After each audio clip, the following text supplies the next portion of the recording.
Every time you share this video, a child in Africa gets water. Don't be heartless.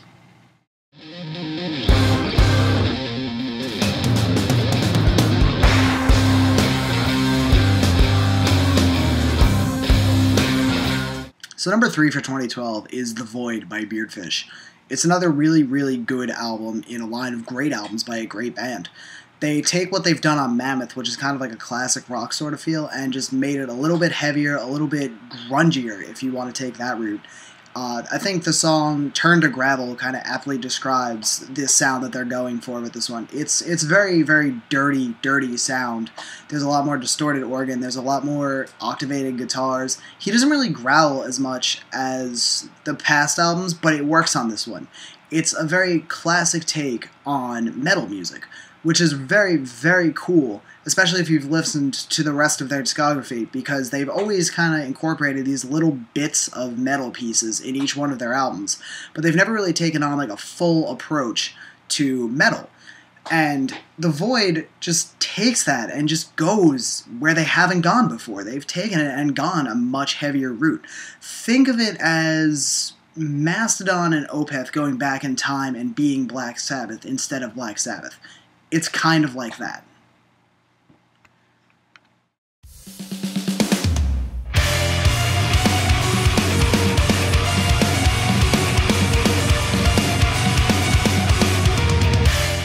Alright, so number 2 for 2012 is Periphery 2, this time it's Personal by Periphery. And the reason I love this record so much is because it's so dense. It's so insanely densely written that it took me a little bit to actually get what was going on and to actually really enjoy the record. Just because there's just part after part after part after part. And initially I just thought like, oh, okay, you know, there's so much crap going on that why should I even bother trying to understand this when I can go listen to something else? But once you understand where the music is, where it's coming from, you know, all the different little intricate parts going on in each song, all the little melodies going on, it's crazy. It's really good. It's progressive metal at its finest. And the fact that Spencer Sotelo just can sing the way he can sing just blows my mind. I don't really understand where the criticism for his voice is coming from, or I don't understand where the criticism for his melodies are coming from. Consider the fact that he's singing over such difficult riffs and difficult melodies.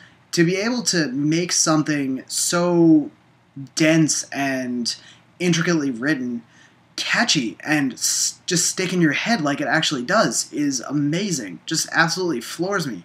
And for that reason alone, should be one of your favorite records. Definitely one of my favorite records for 2012, and I'm sure I'll be jamming this for quite some time.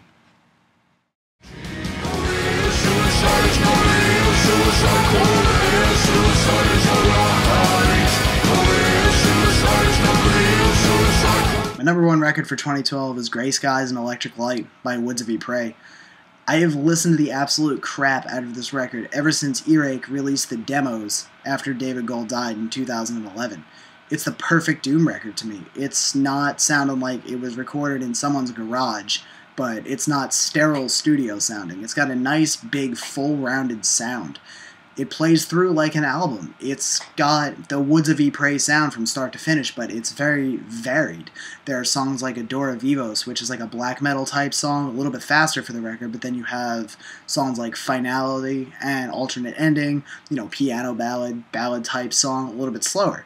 But then there are things like Career Suicide and Keeper of the Ledger, which are right in the middle. Great vocal harmonies, nice driving pace, but not too fast.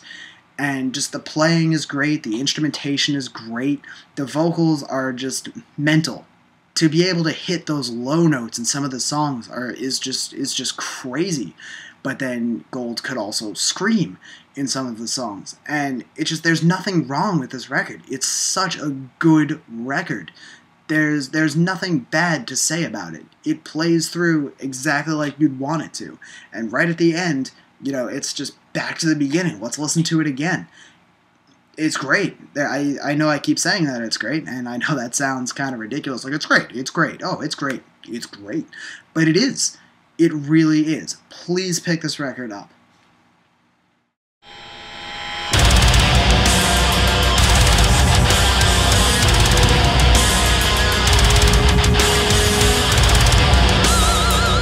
My number one EP for 2012 is definitely The Cloud Gatherer by Ovid's Withering, which the band aptly labels themselves as theatrical metal, which really, really nails their sound.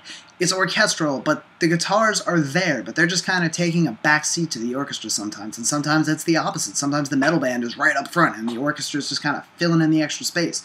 And it works. It works so well because there's stories in each one of the songs, which are usually based off Greek mythology. And it tells the story with the music and the lyrics.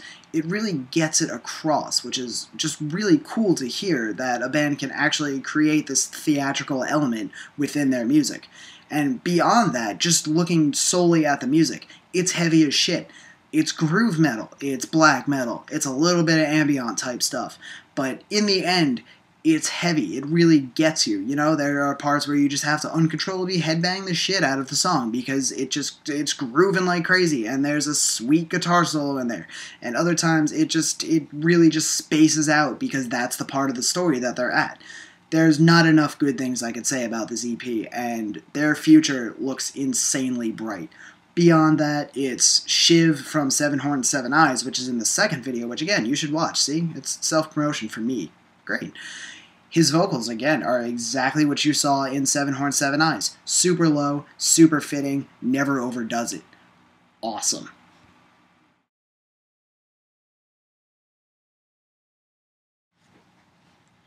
Alright, well that pretty much wraps up 3 CDs and an EP for the year. I'll be back in 2013 in 2 days. So keep an eye out for new videos. If you have any ideas for videos, any people I should be interviewing, anything like that, just put it in the comment section, drop me a message. Thanks so much for watching. I know it's only been a month since I've been up, but it's been a really, really good viewership so far. And I really appreciate each and every one of you watching. It really does mean a lot that you listen to me just ramble for like 7 minutes. I'm going to try to keep the videos a little bit shorter in the new year, just because it'll be on one singular topic instead of maybe 3 or 4 like these have been. So keep an eye out. Buy Venus Fallen clothing again. Wearing it. Kicks butt. And, you know, that's it. Thanks so much for watching, guys. I really do appreciate it. Don't you get too drunk on New Year's. And if you do, don't drive.